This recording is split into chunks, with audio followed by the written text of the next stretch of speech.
కోసమై పొదుగు గిన్నెకు పాలు పోసి పోసి పుట్టబోయడు బుల్లి బుజ్జాయి కోసమై పొదుగు గిన్నెకు పాలు పోసి పోసి కలికి వెన్నెలలూరు చలువ దోసిళ్లతో కలికి వెన్నెలలూరు చలువ దోసిళ్లతో లతలకు మారాకులతికి ఎతికి పూల కంచాలలో రొలంబములకు రేపటి భోజనము సిద్ధపరచి తెలవారకుండ మొగ్గలలో నచొరబడి వింత వింతల రంగు వేసి తెలవారకుండ మొగ్గలలో నచొరబడి వింత వింతల రంగు వేసి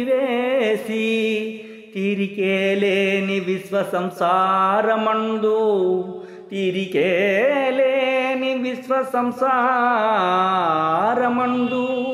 అలసిపోయితివేమో దేవాది దేవా అలసిపోయితివేమో దేవాది దేవా ఒక నిమేషము కన్ను మూయుదుగాని ఒక నిమేషము కన్ను మూయుదుగాని రమ్ము తెరచితి మా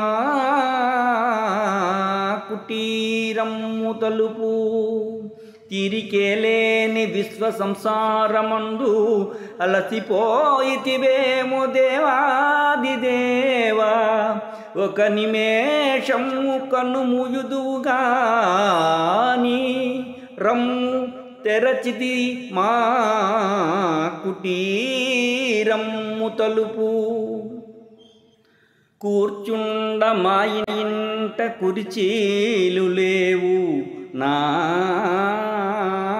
ప్రణయాంకమే సిద్ధపరచనుంటి కూర్చుండ మా ఇంట కుర్చీలు లేవు నా ప్రణయాంకమే సిద్ధపరచనుంటి పాద్యమునిడమాకు పన్నీరు లేదునా కన్నీళ్లతో కాళ్ళు కడుగనుంటి పూజకై మా వీట పుష్పాలు లేవు పూజకై మా వీట పుష్పాలు లేవు నా ప్రేమాంజలులే సమర్పింపనుంటి నైవేద్యమిడమాకు నారికేళము లేదు హృదయమే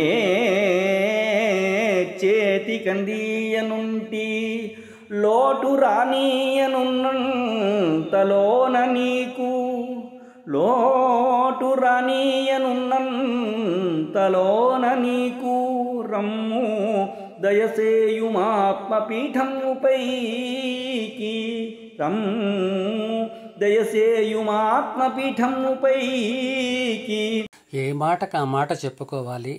కరుణశ్రీ జంధ్యాల పాపయ్య శాస్త్రి గారు నిజంగా అద్భుతమైన కవి.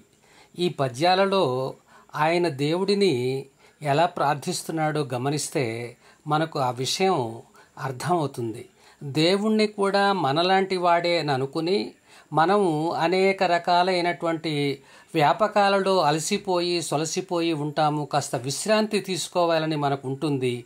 మరి దేవుడికి కూడా ఈ సృష్టి కార్యక్రమంలో పని చేసి చేసి చేసి అలసిపోయి ఉంటాడు. కాబట్టి ఆయనని తన సొంత కుటీరానికి వచ్చి విశ్రాంతి తీసుకోమని అడగడం చాలా బాగుంది.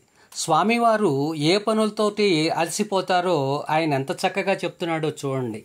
పుట్టబోయే బుజ్జాయి కోసము పొదుగు గిన్నెల్లో పాలు పోసి పోసి అలసిపోతాడట. అలాగే తుమ్మెదలకు పూల కంచాలలో రేపటి భోజనాన్ని సిద్ధపరచి పరచి అలసిపోతాడట.